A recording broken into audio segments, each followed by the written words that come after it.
Capital budgeting. Capital budgeting is a decision-making process where a company plans and determines any long-term capital expenditures whose returns in terms of cash flows are expected to be received beyond a year. One of the importance of capital budgeting. First, long-term goals.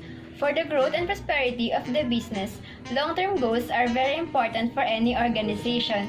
A wrong decision can be disastrous for the long-term survival of the firm. Capital budgeting has effect in a long time span. It also affects companies' future costs and growth. And next, involvement of a large number of funds. Capital investment requires a large number of funds as the companies have limited resources.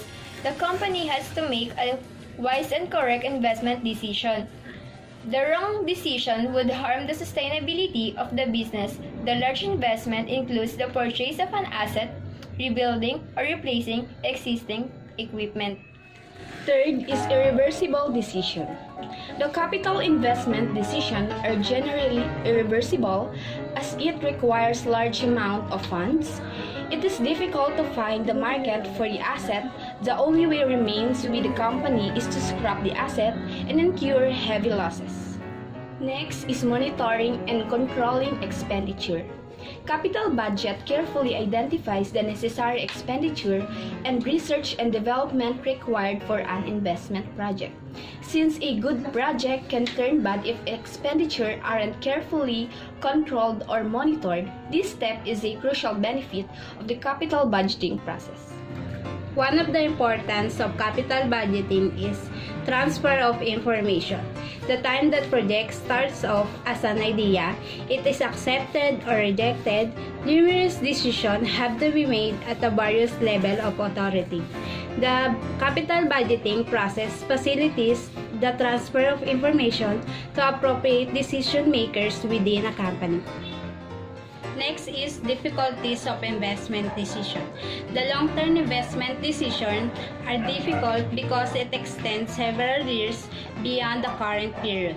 Uncertainty indicates a higher degree of risk. Management loses its flexibility and liquidity of funds in making investment decisions, so it must consider each proposal very thoroughly. One of the examples of capital budgeting. Payback period in capital budgeting refers to the period of time required for the return on an investment to repay the sum of the original investment. Payback period equitably measures how long something takes to pay for itself.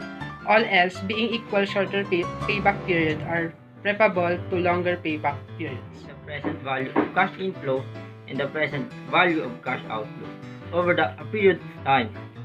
Net present value is used in capital budgeting and investment planning to analyze the profitability of a projected investment of project.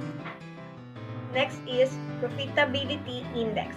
Profitability Index is the ratio of the present value of future cash flow of the project to the initial investment in the project. This index helps in cost-benefit analysis of investment projects and help them rank in order of the best return on initial investment. PI is equals to present value of future cash flow divide initial investment. Okay, now guys, we have learned what are the payback period, net present value, and the profitability index. Now we will use this and we will show you the applications. So first, I have a problem here for the payback period. So payback period is initial investment over the net cash flow. Here we have an example.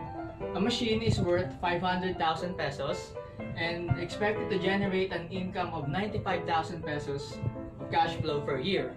So we have now the given 500,000 as the initial investment and the net cash flow for the year 95,000 pesos. So we will compute the payback period. So simple as that. The initial investment over net cash flow, 500,000 pesos over 95,000 pesos is equals to 5.26. So in 5.26 years, the payback period of the invested 500,000 pesos machines. Okay. After the payback period, we have the net present value. So to compute for the net present value, we have here the given initial investment, which is the project cost of 1,000. So yearly, there's an cash flow of, for the first year, an expected 500. To the second year, there's an expected 300. And the third year, we have an 800. So to compute for the net present value, we have to, there's a summation of the 3 years. So first is the net cash flow, or the cash flow, divided by 1 plus the rate of return, which is, the 8%, over the time period. So for the first, so we have year 1 because it's the first year. Added by another, for the second year, the second year, 300 pesos over 1 plus 8% raised to 2, because it's the second year. Then for the third year, same formula, the 800 for the third year, divided by 1 over 8% return, and then we will raise it to 3 cube because it's the third year. So we get the total of those. We have these are the total of those 3. Now we will subtract the initial investment, which is the 1,000. So we will get 355.23. So here, this project is feasible because it's more than one. So this we can go this project. Okay, now lastly guys, we will compute the profitability index. So the net present value and the profitability index share a similar formula. So basically, this is the formula as well for the profitability index, but instead of subtracting the initial investment, you will divide it. So what we'll get there, sorry we have no writing, but so basically that's the idea. You will just divide the initial investment instead of subtracting it, and you will get the profitability index here. We sub capital management. First is operational risk. Is the prospect of loss resulting from inadequate or failed procedures, systems, or policies.